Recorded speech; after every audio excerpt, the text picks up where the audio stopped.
All right, what's up, everybody? This is Brian. I'm here with Juan, Israel, and Arnold. Hi. How you guys doing?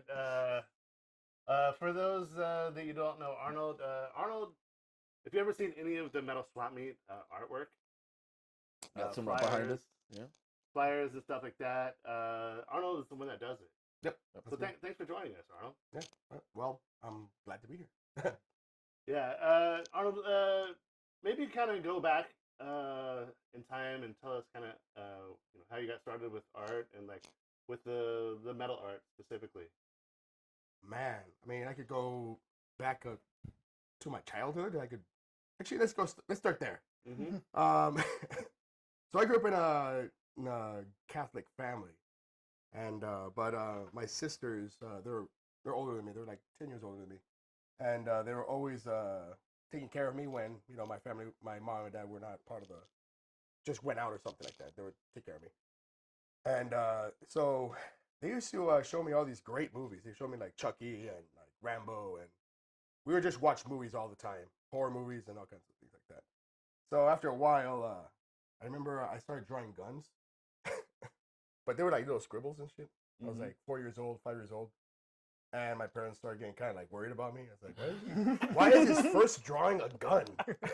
Shouldn't it be like a heart or or something else? And no, it was that. And like after I got better at drawing, it just became like monsters and stuff like that and nightmares.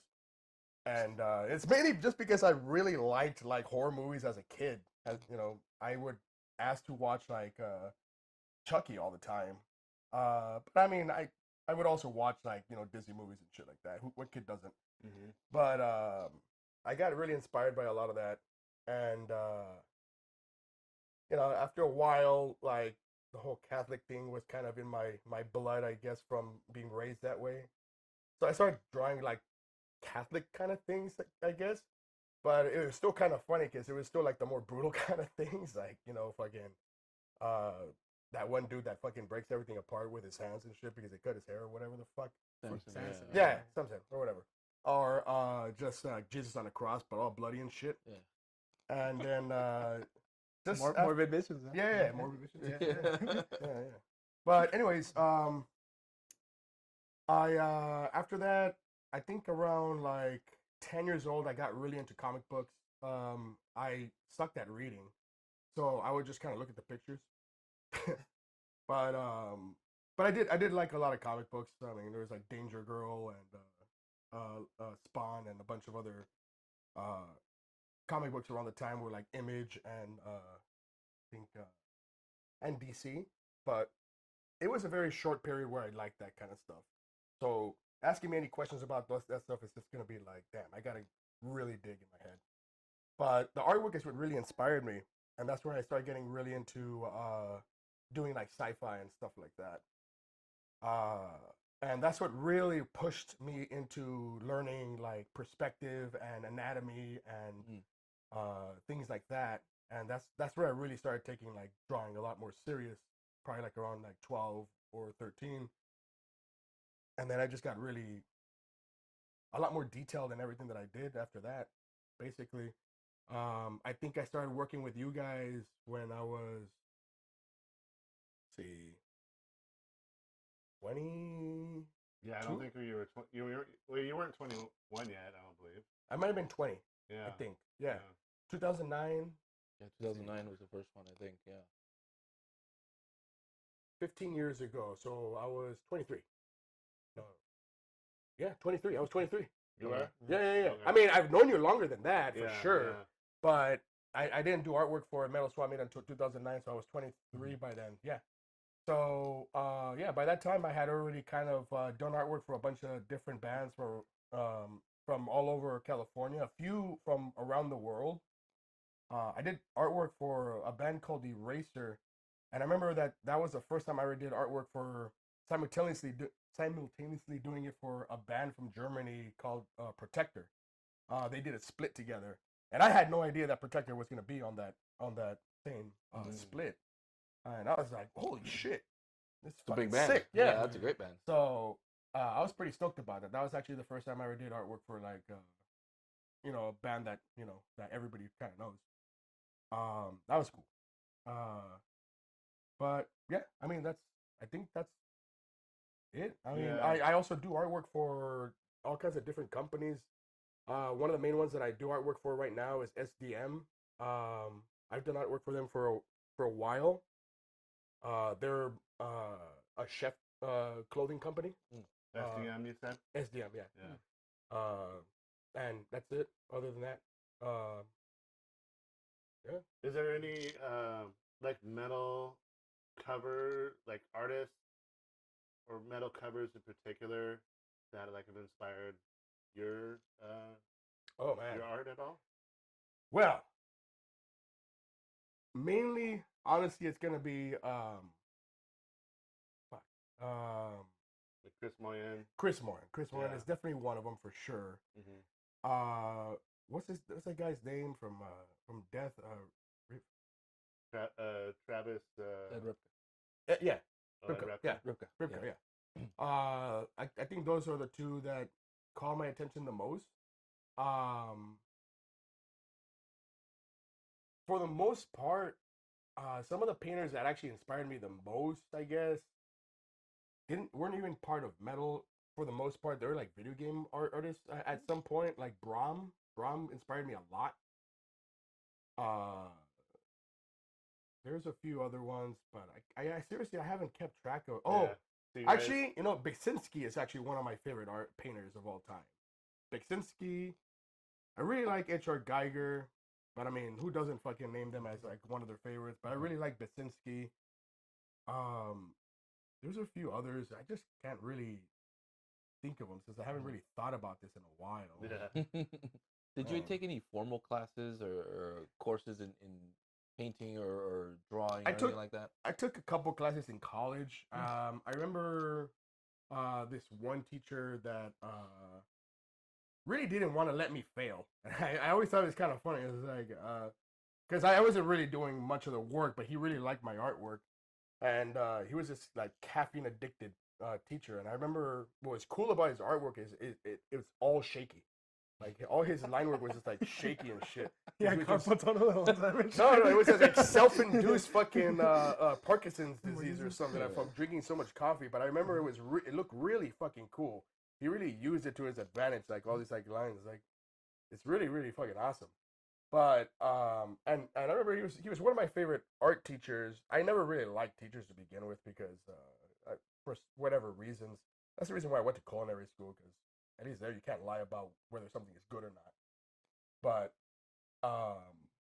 But anyways, you like the kind of the chaos that you got out of the shaky. yeah. I shaky really like guy. that. But he really like understood me as like an artist, I guess. And so I remember that I was late on my final by like I think 3 days, and it's like I will meet up with you anywhere if you just finish your final. And I was like, fine. Dude, I'll meet you at the Starbucks over on this on so and so. And I went there and I just had a giant picture of my face. But it was enormous. And it was just me with my confused face, which is like and it was in black and white and he was and I told him like I know you're expecting a lot more than this because you said, something that defines you. And I remember when I went to class and I saw everybody with all these like crazy ideas and like almost like overreaching their own personality. I was just like, I'm so annoyed by everybody. It's just And- like this. That's That's just your final So I was like, project. my final project is like me confused by everybody in class. That's cool. And it's like, so that's the defining factor of Arnold right there, of like in that class. And he was like, he loved it. He was like, all right, cool, you passed the class. And I was like, sick. I didn't really care, but whatever. No, I mean, I respect the guy very much. But he was cool. He was a cool guy. He really wanted me to finish the class. He's like, I saw something. Yeah. And I was like, all right, cool. That's awesome. Yeah. I mean, then later on, you started working with us. Yeah. Like kind of basically yearly basis. Yeah. And I don't know, like how did that go? Like how was it like working with us assholes? Oh, I fucking love it. Man. I've always, since the day that I got into metal, like I've always been kind of like outcasty in that kind of way, but kind of more in a like introvert extrovert kind of way. So it was a very specific type of people that I needed to talk to in order for me to fucking feel comfortable. And there has always been the metal swap meet people for sure. You guys, I've known you guys for years at this point, but I remember the very first metal swap meet. It was awesome. It was, to this day, it's still one of the greatest memories that I'll just never forget. Front yard, 900 people. 2008. Yeah, 2009. 2009. Yeah. Okay.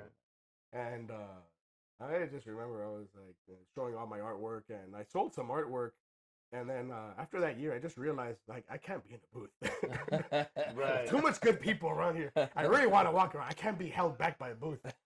So I just decided to not have a booth since that day, and I was just like, no, I'm just gonna walk around and talk to everybody. And that's always been my personality. Is just walk around, talk to everybody, and cheers everybody, and share drinks and memories.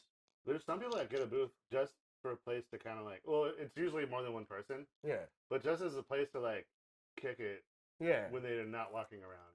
Yeah. Kinda weird.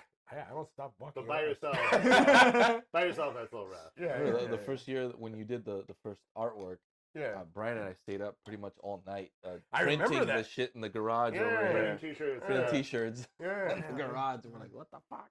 Yeah, we stayed up fucking. We were hungover. Classic that day. shirts.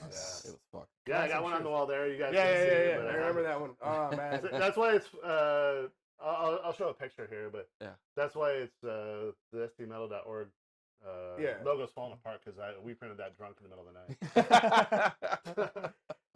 Oh man, hell yes. Oh, That's that artwork was also so much fun to fucking do, man. Like It was fun. It was yeah. a fun artwork. I remember exactly what you said to me. It's like we want like something that represents San Diego, but at the same time metal and stuff like that. It's like, dude, It's a lot how to am I gonna add. do that? It's a lot of things to check. So, I mean, a lot of ideas went through our heads. It was, one of them was like Godzilla fighting a metalhead over the Coronado Bridge, and like I still have that sketch. If I could find it, I'll I let remember you guys- showed me a series Yeah, of yeah, yeah, sketches. Yeah. And the metalhead was shooting lasers from his eyes into Yeah. fucking Godzilla and shit, and Godzilla was trying to like punch him and shit. Ah man, that was a good one too. But the one that stuck was The trolley. the trolley. Yeah, the trolley one.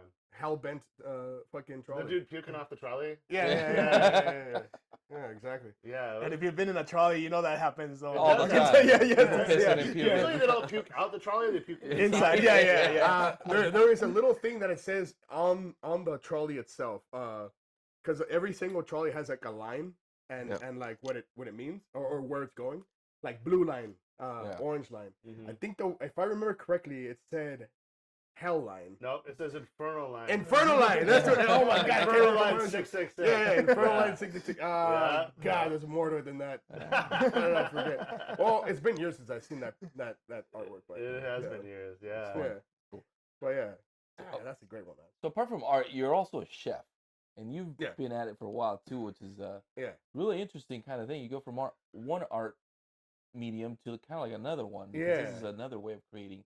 How did you kind of hop into that? That's a really good question. And yeah. Hold on to all, your the, all seat. the chaos in the kitchen. So Yeah. basically the way that it happened is not even a poetic story at all. Really what it was my parents kept on bothering me to go back to college, and I was like, nah, I'm not going back to college. I don't like school. And I was working at a restaurant with a crazy Italian family, and the son kept on pestering me that like I was too good for that place and that I should go to the culinary school that he went to. And I was like, nah, man, I don't really care for cooking that much. And it's like, well, you're the best cook here. You're the one that actually cares. Like, you make everything the right way. And I was like,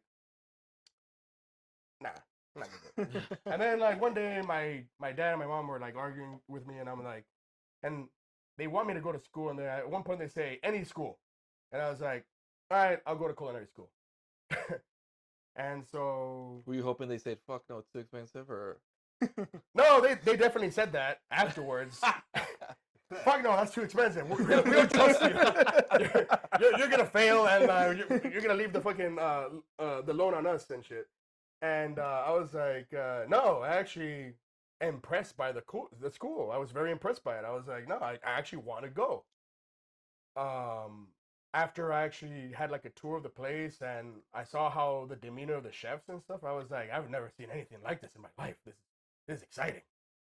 And so finally they just gave in and I had my interview, and I remember that my dad was like really like mad about the whole thing, kind of, but he kind of tested me in a way. He was like, all right, you're gonna make it to your own interview though, so you're gonna wake up on time, get there on time.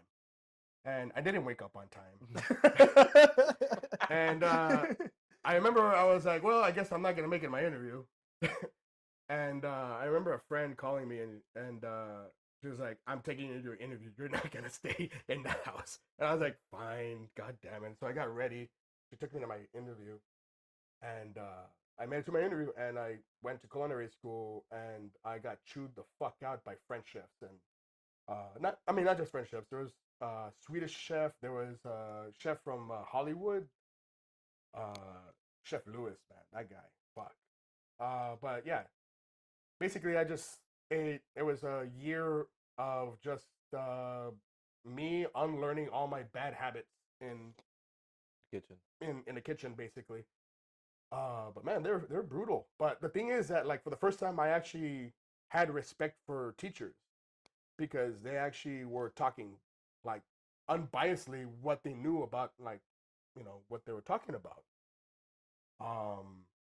I remember this one time in school, they were telling me like, all right, so this is how you make pizza dough.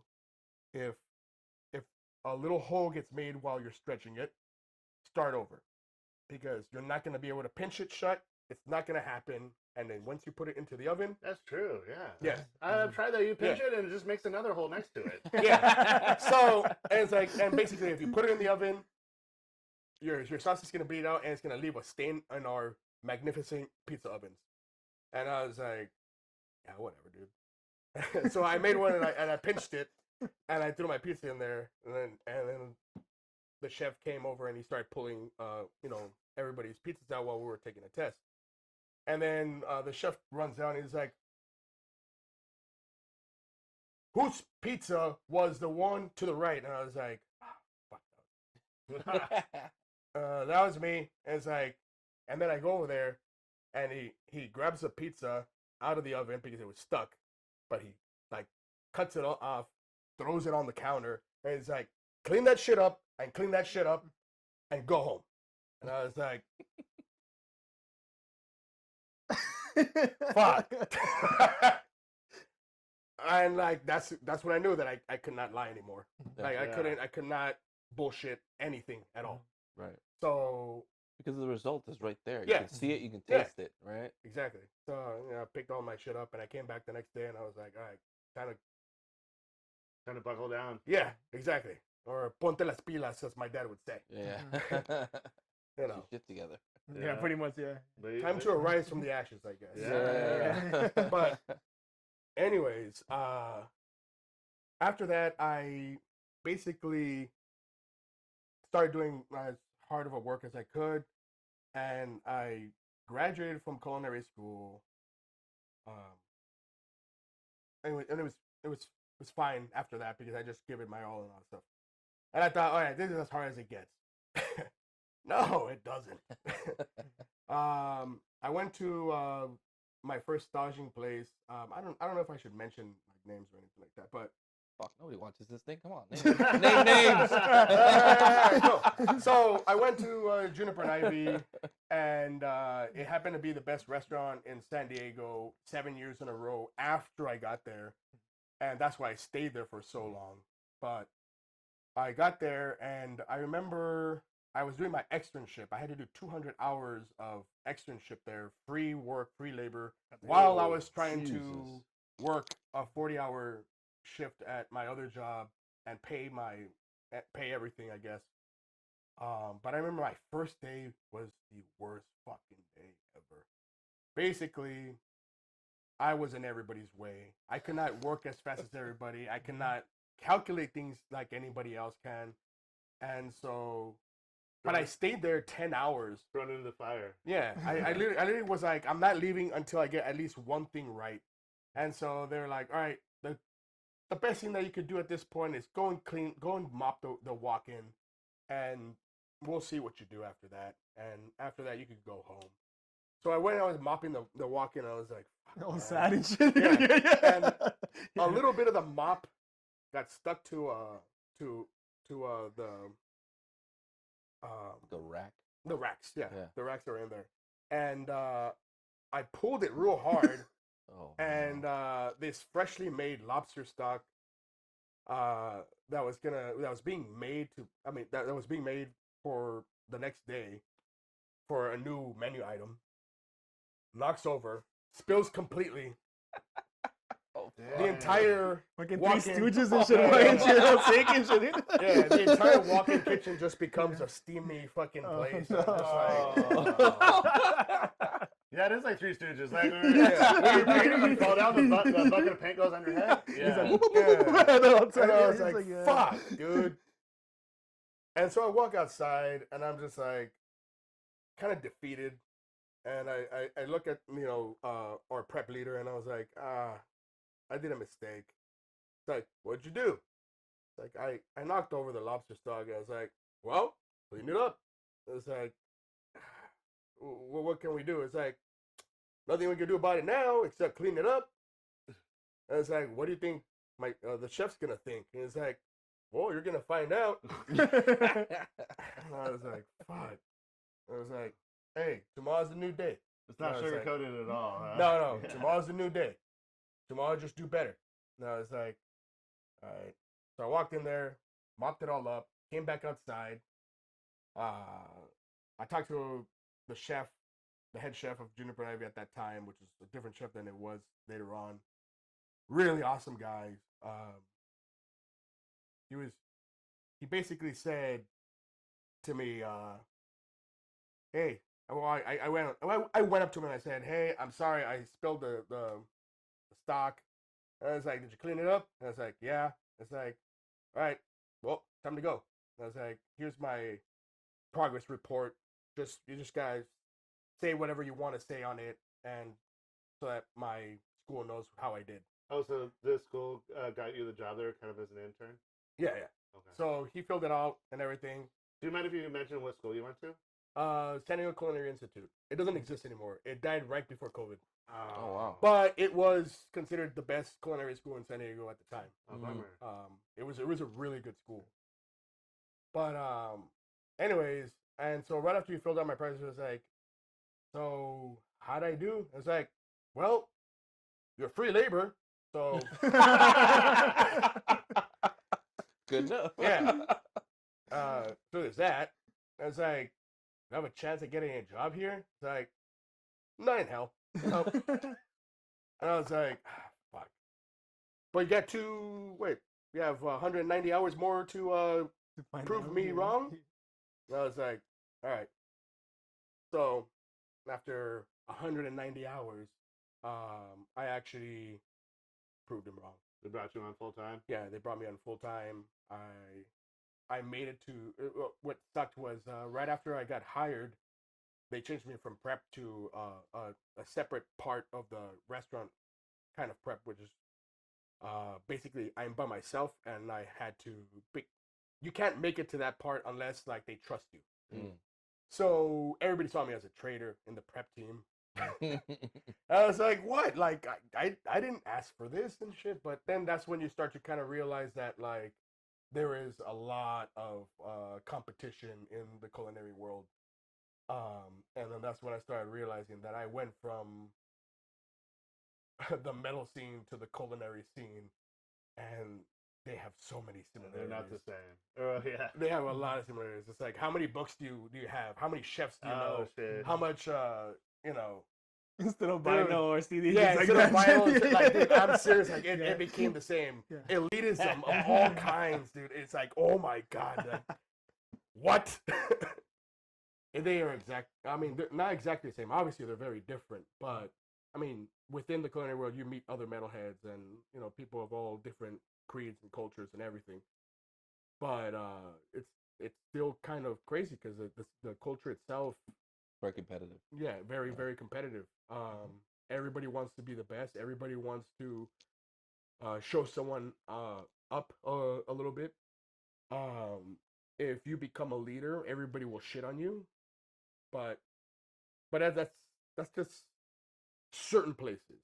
I can't say for all places because there's all places where like they do things that are a little bit differently, where it actually works out and no one's an asshole. But I grew up in those places, the very brutal ones where you know everybody's competitive. But you know, Arnold, real quick, we only have a couple minutes, but you've been working. We just talked to Joe about Metal Mondays, and you've been involved with that. Yeah. Maybe briefly, you could kind of tell me about your involvement with that and how it's going. The roots of it. oh shit! It literally was like we're doing bad on Mondays. Do you want to do a DJ night with me? It's like you got records, I got records. Put our records together. We got a fucking whole night and shit. And I was like, all right, cool, yeah, down.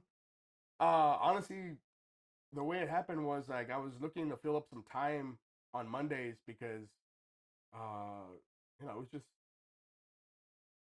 I just really wanted something outside of the.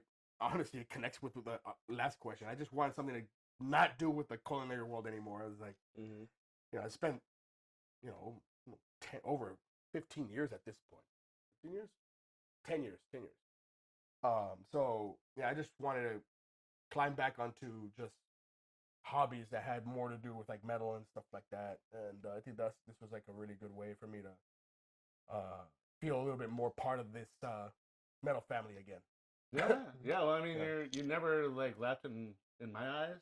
Hell yeah. And the Metal Monday is a cool thing. So check out our interview with Joe regarding Metal Mondays. That was really cool. Arnold's also part of that. He DJs a lot of the time. He's the 6'2", it's 9. Yeah. You might watch out. He's a little schizophrenic, but watch out. Yeah, just a little bit. Yeah. But Arnold, I want to say thank you for coming and hanging out with us. Yeah, We're gonna continue to party. It's actually Sunday here. This will be released some other day. Even though he kept refusing and resisting the whole time. He can't resist. It's the bloody roots, man. It's just bloody roots, man. Bloody resist all the beers we have in the fridge. All right, everybody. For Brian, I'm here with Israel. I'm here with Juan and Arnold. Thanks for hanging out, and please subscribe. We need Subscribe. Cheers. Like and subscribe. Yeah. Metal Swap Talk. Yeah. Thank you. Give us an orgasm challenge.